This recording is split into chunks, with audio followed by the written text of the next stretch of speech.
Something shifted the moment Tom Bauer stepped into the Invictus spotlight, and this time, it wasn't whispers or speculation. It was what he claims he witnessed firsthand.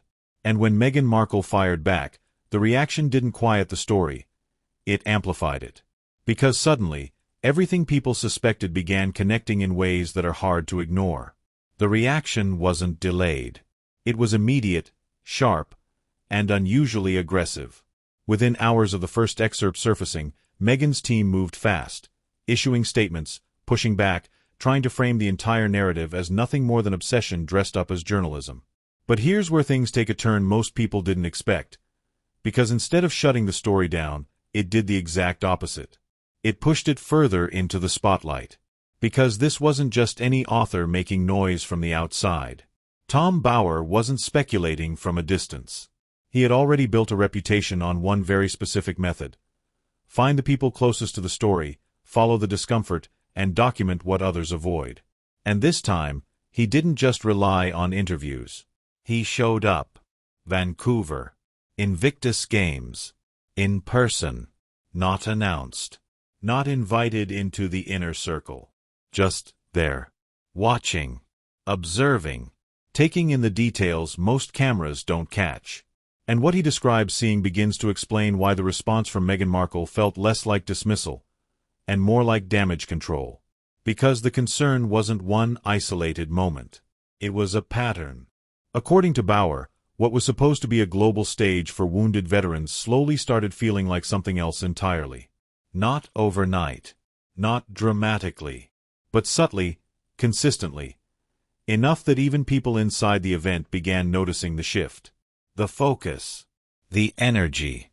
The attention. All moving in a direction it was never meant to go. And one moment, in particular, began circulating quietly among those watching closely. A wheelchair moved without consent. A small action to some, but to others, especially within the disability community, something deeply uncomfortable. Because in that space, those details matter. Respect isn't optional. It's understood. And yet, that wasn't the moment that raised the biggest questions. It was what came next. Because while these concerns were building behind the scenes, the public narrative looked completely different. Headlines weren't centered on the athletes, the competitors, the stories of resilience that Invictus was built on. They were centered somewhere else. On appearances, on positioning, on presence. And insiders, people who had been part of the structure, started quietly admitting something that had been difficult to say out loud. That too much attention was drifting away from the veterans, and toward something far more personal. That Invictus, in parts, was beginning to feel like a backdrop. And this is where the story becomes harder to dismiss. Because Bauer doesn't just describe what was seen, he connects it to what was happening around it. The timing, the coverage, the growing frustration from those involved. Even reports suggesting that, at certain events, the atmosphere didn't match the image being presented to the public. Sparse attendance, repositioned crowds, carefully framed visuals. Not fabricated, but adjusted. And if that sounds small, it isn't. Because Invictus was never meant to rely on optics. It was built on authenticity, on sacrifice, on stories that don't need staging to matter. So when those closest to it begin to feel that something is shifting, even slightly, it raises a question that no statement, no PR response, can easily answer. When does presence become distraction? And more importantly, who is it really serving? Because as this unfolds, what becomes clear is that this isn't just about one event or one accusation. It's about a growing narrative that has been building piece by piece, moment by moment, long before this book ever existed. And now, for the first time, it's all being laid out in a way that's impossible to separate. Which explains why the response wasn't calm. It was urgent. Because if even part of this holds weight, then what's being questioned isn't just behavior. It's intent. And once that enters the conversation, it doesn't go away easily. It builds. It spreads. And in this case, it's only just beginning. And just when it seemed like the pressure couldn't build any further, the story shifted again. Because what Tom Bauer exposed publicly was only one layer. The more revealing part was what began surfacing quietly. Conversations, reactions, and small details from people who had been close enough to see what wasn't meant for headlines. And almost all of it pointed in the same direction. Concern. Not outrage. Not scandal in the traditional sense. But something far more uncomfortable. An internal realization that the purpose of Invictus might be slowly drifting away from what it was originally built to represent. Because when Prince Harry created the Invictus Games back in 2014, it wasn't designed as a spectacle. It was deeply personal. A platform for wounded, injured, and sick servicemen and women, people whose stories rarely get center stage. And for years, that mission held strong. But according to multiple accounts referenced around Bauer's investigation, something began changing. Not in structure, but in atmosphere. The kind of change you don't immediately notice. Until you do. Because at several events, insiders reportedly started asking a quiet question. Why does it feel like the attention is no longer where it should be? Why do the cameras turn before the athletes even arrive? Why do the headlines focus before the competitions even begin? And most importantly, why are the competitors, the very reason this event exists, no longer the main story? That question alone doesn't create controversy. But what follows it does. Because Bauer describes a moment that, on its surface, seems almost insignificant, until you understand what it implies. A wheelchair basketball event, one of the core highlights of Invictus, reportedly drawing an unexpectedly low number of actual spectators. Just over 40. Now, by itself, that might sound like a logistical issue. But what happened next is what changed the tone completely.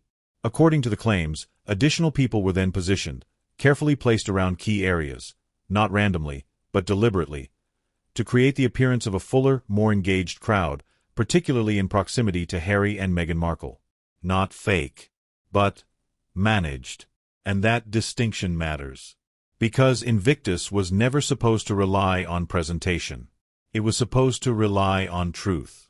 So when the visual reality begins to diverge, even slightly, from the actual one, it introduces something that doesn't belong there. Doubt. And that doubt doesn't stay contained. Because once people begin questioning the optics, they start questioning everything else around it. The staging, the movement, the interactions.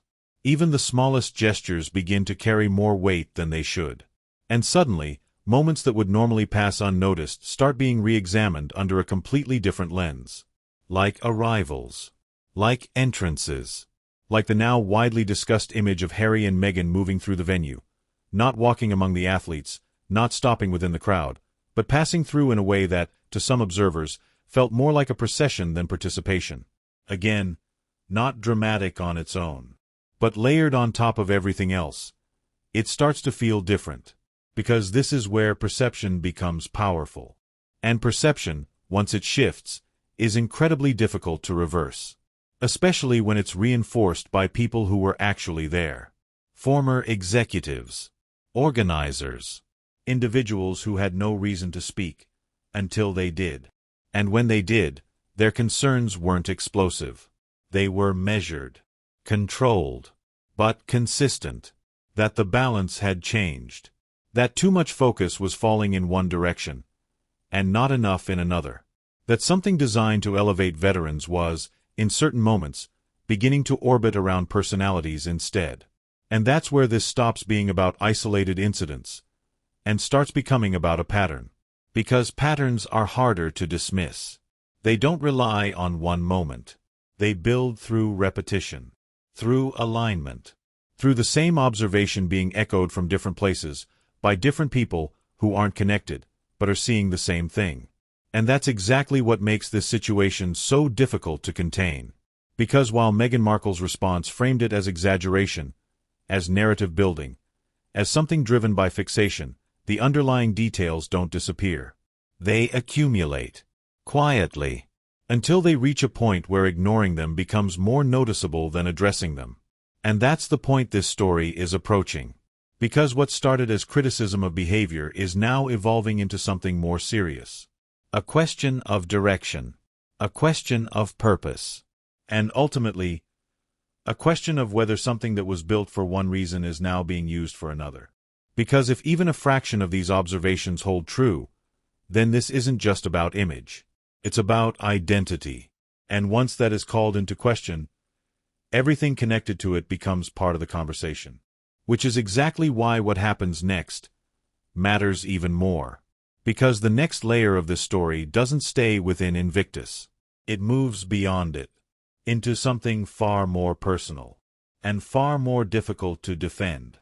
And this is where the story stops being about public events, and starts becoming something far more uncomfortable. Because once the attention around Invictus reached a certain level, something else appeared, almost at the exact same time. A shift. Not in messaging, but in strategy. Because while the criticism around the games was building, another narrative quietly entered the spotlight. Softer. More personal. Almost designed to redirect the focus away from everything that had just surfaced. And at the center of it was family. More specifically, visibility. Because for years, one of the most consistent themes surrounding Meghan Markle and Prince Harry was privacy. Protection. A deliberate effort to keep their children out of the public eye. It wasn't just a preference, it was part of their identity. A line they said they wouldn't cross. Which is why what happened next raised so many questions. Because almost immediately after the pressure from Tom Bower's revelations began gaining traction, a new video appeared. Casual on the surface. Carefully presented as behind the scenes. But when you look closer, it doesn't feel accidental. It feels structured. In the footage, Meghan is seen arranging flowers, soft lighting, controlled framing, a calm, almost lifestyle brand aesthetic. And then, subtly, the moment shifts. A child enters the frame. A whisper. A brief interaction. And just like that, the narrative changes. Because now, the conversation isn't about Invictus. It's about something else entirely. Something warmer. Something harder to criticize.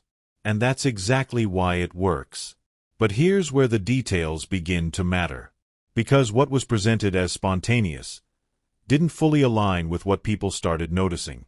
The positioning, the angles, even the audio, clear enough to suggest that this wasn't simply a phone recording or an unscripted moment. There was structure behind it.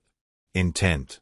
And once that realization sets in, the question shifts again. Why now? Why at this exact moment, when scrutiny is at its highest, does a private boundary suddenly become public content? Because timing, in situations like this, is rarely random. And that timing is what makes this feel less like coincidence, and more like response. A strategic pivot. From pressure to protection. But not protection in the way it had been defined before. Because this time, the protection wasn't about staying hidden. It was about controlling how the story is seen. And that's where the criticism begins to deepen. Because when a line is drawn publicly, we will protect our children's privacy, and then later adjust it under pressure, it doesn't just create confusion. It creates contradiction. And contradiction is something audiences notice immediately, especially when it involves something as sensitive as family. Because once that line shifts, even slightly, it opens the door to a much bigger conversation. About boundaries.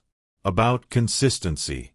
About whether the rules change depending on what the moment demands. And this is exactly where critics began focusing their attention.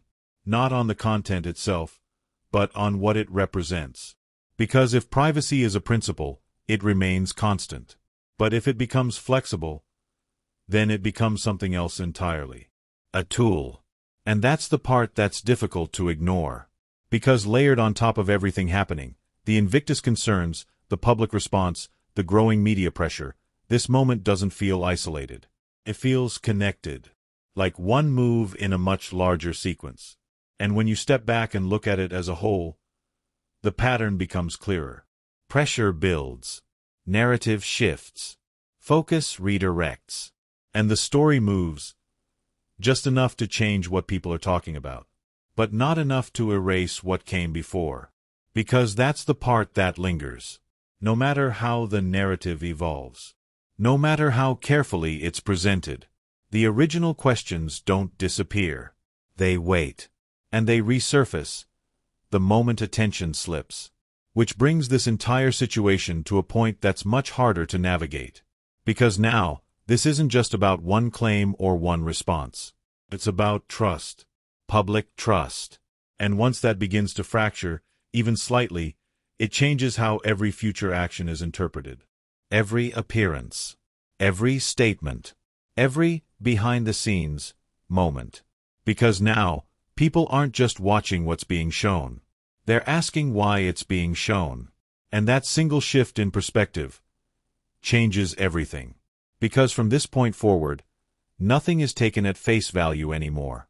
And that's exactly where the next part of this story begins. Not with what's visible, but with what people believe is happening behind it. And just when it seemed like the narrative had already stretched as far as it could, another layer quietly locked into place. Because what was happening publicly, statements, videos, reactions, was only one side of the story. Behind it, something else was unfolding. And it had nothing to do with optics. It had to do with credibility. Because as the scrutiny around Meghan Markle continued to build, a different kind of pressure began surfacing, not from critics online, but from within the very institutions that had once backed her. Media partners. Industry insiders. People who don't speak unless something isn't working. And when they did, the tone wasn't dramatic. It was revealing. Because instead of explosive accusations, what started coming out were quiet admissions. That projects weren't landing the way they were expected to. That collaborations felt difficult. That the vision being presented didn't always translate into results. And on their own, each of those points might seem minor. But together, they form something much harder to ignore. A pattern of friction. Because when multiple sources, across different platforms, different teams, different timelines, begin describing the same experience in slightly different ways, it stops being coincidence. It becomes consistency. And that consistency is what started raising questions far beyond Invictus. And far beyond one book. Because now, the conversation wasn't just about public perception. It was about performance. About whether the brand being projected was actually holding up behind the scenes. And this is where things take a sharper turn. Because alongside these industry concerns, something else began surfacing, something that had been hinted at before, but never fully connected. Dependence. Not financial, but narrative. Because time and time again, one detail kept reappearing. That the strongest public engagement, the moments that generated the most attention, the most coverage, the most impact, almost always trace back to one thing. The royal connection. And once you notice that, it becomes difficult to unsee. Because it raises a question that cuts deeper than any headline. If the connection fades, what remains? And that question isn't hypothetical anymore. Because according to multiple reports referenced around Tom Bower's work, even within internal discussions, there's an awareness that this connection is both the greatest asset and the greatest limitation. Because it brings attention. But it also defines it. And that creates a tension that's incredibly difficult to manage. Because every move forward still pulls something from the past. And when that happens repeatedly, it creates a cycle. One that's hard to break. Because no matter how much the narrative evolves, new projects, new directions, new branding, the audience keeps anchoring back to the same origin point. The same identity. The same story. And over time, that begins to create pressure. Not just externally, but internally. Because now, every decision carries more weight than it should. Every appearance is analyzed. Every project is compared. Every shift is questioned. And that's exactly what's happening here. Because when the Invictus concerns, the media responses, the family visibility, and the industry feedback are all viewed together, they stop feeling like separate situations. They start looking connected. Like different parts of the same underlying issue. Control. Control of narrative. Control of image. Control of how the story is told, and more importantly, how it's remembered. But here's the problem with control. It works, until it doesn't.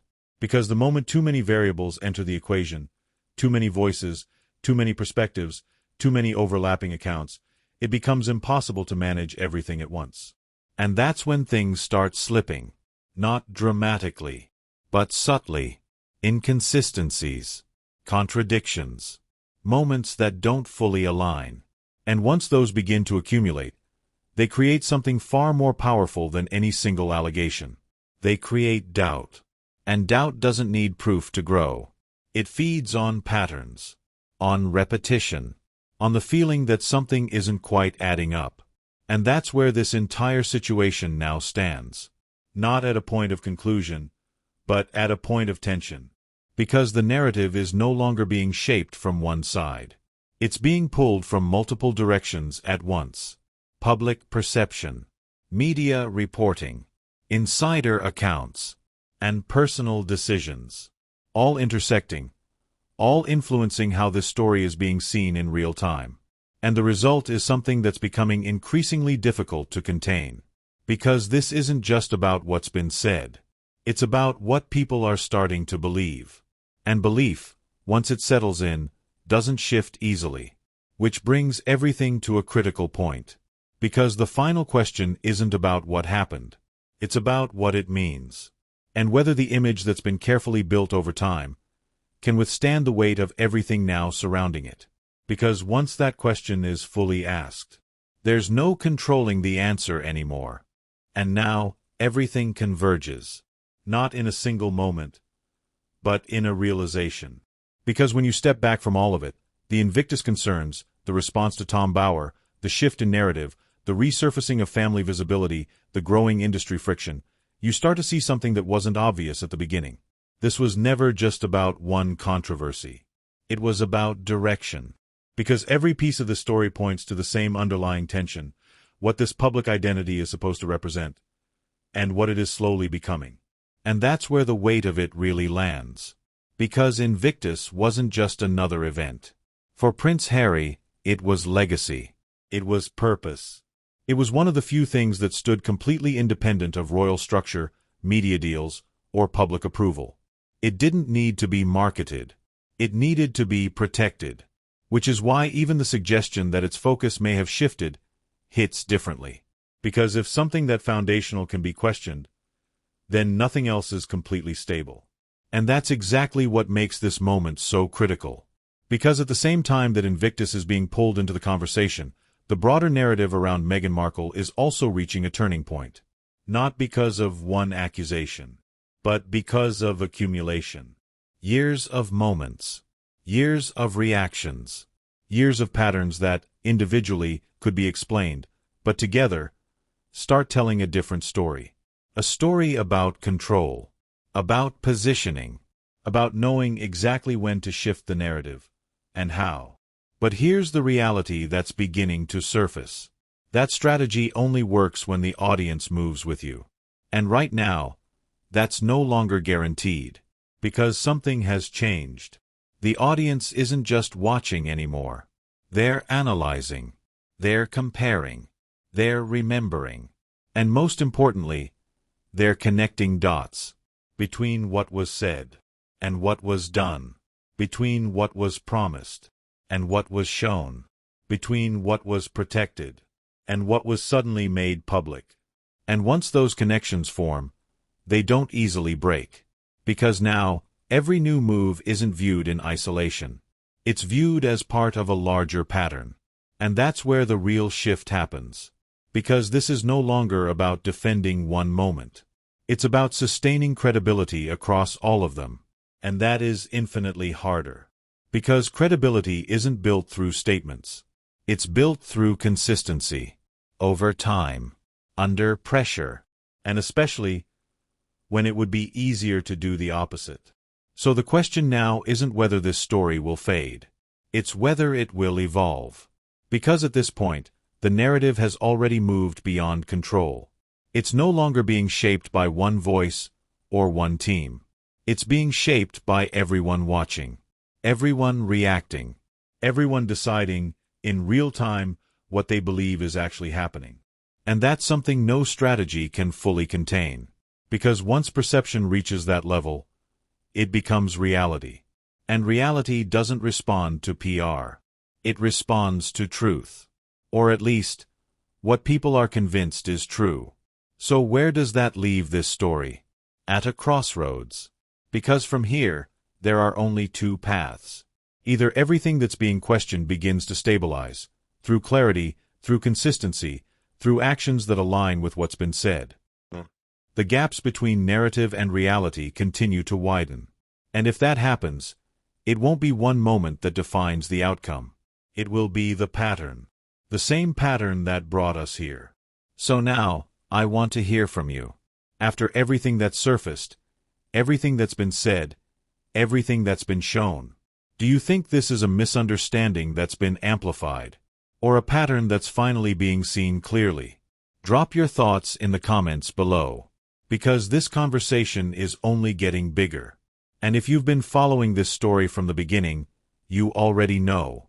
The most important details are never the loudest ones. They're the ones that connect.